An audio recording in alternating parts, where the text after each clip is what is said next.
다음 소식으로 좀 넘어가고 있습니다. 기업들 투자 심리가 영 안 좋아지네요. 계속 나빠지는데 10월 달 나온 수치를 보니까 2년 전으로 후퇴했다는 얘기도 나오네요. 맞습니다. 어제 OECD가 이제 경기 선행 지수가 17개월 연속 뒷걸음질 치고 예. 있다라는 얘기가 나왔고요. 이미 투자 설비 좋지 않아서 경기 침체의 전조가 보인다라는 얘기가 나왔는데 제조업 경기가 2년 전으로 후퇴하고 있습니다. 지금 심각한 건 지금 지난주 실적 발표에서도 나왔는데 자동차 업종의 완성차 업체들이 그러게요. 심각합니다. 지금 오늘도 보니까 이제 완성차 부품 업체들에 대해서 1조 원 정도 기금을 좀 숨통을 좀 틔워주겠다라는 예. 대책이 나왔습니다. 보증을 해주겠다고 그러더군요. 그렇습니다. 예. 나왔습니다만 이 자동차 업종이라는 건 한 개 자동차를 만드는데 2만여 개 이상의 부품이 나오다 보니까 이 완성차 업체가 무너지면 1차 부품 업체는 2, 3차 벤더 업체를 또 데리고 있습니다. 그럼요. 그러다 보니까 지금 현재 이제 완성차 업체의 경우에는 지난주 현대차가 실적이 나왔습니다만 영업이익은 거의 뭐 4분의 1 토막이 났고요.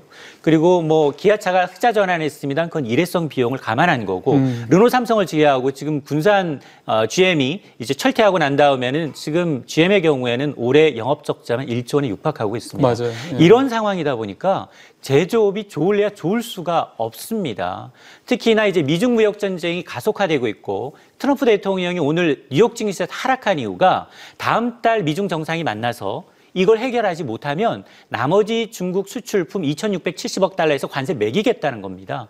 이럴 경우에 미국과 중국 의존도가 높은 한국 경제 수출은 더 타격을 받을 수밖에 없다라는 겁니다. 그런 것 때문에 지금 지수가 흘러내리고 있는데 아마 이제 내년도에 이제 가장 큰 변수가 물론 이런 상시적인 변수, 미중 무역 전쟁과 금리 인상 그리고 이제 국내 경기 변수라는 것 외에도 이제 고금리, 고환율, 달러 강세 네. 여기에다가 이제 국내 기업들의 실적 이 부분은 꼭 한번 챙겨 보셔야겠습니다. 그런 생각도 좀 들더라고요. 어제 저희가 한국 자동차 부품 협회 이사 이근태 이사랑 통화를 하면서 좀 새롭게 좀 깨달았던 거는 완성차 업체가 힘들면 당연히 그 납품업체도 힘들죠.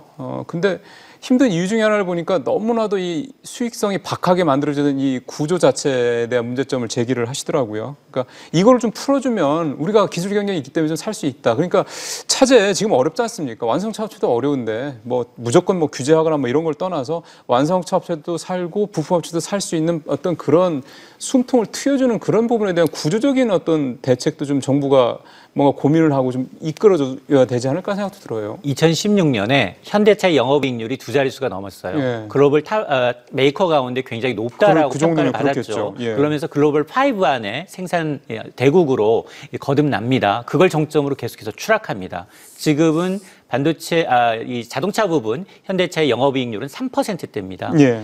1,000원어치 물건 만들어서 30원 남는다는 거거든요. 그러면 부품업체는 더 박할 수밖에 그럼요. 없습니다. 예. 그게 그대로 전가가 되거든요.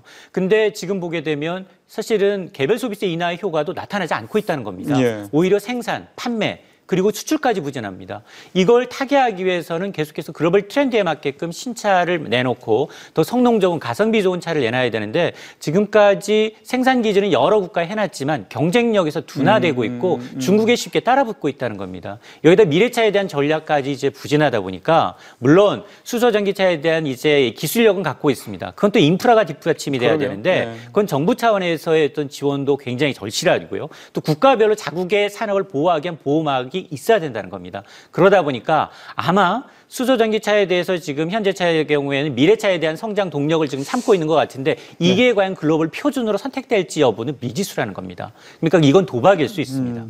알겠습니다.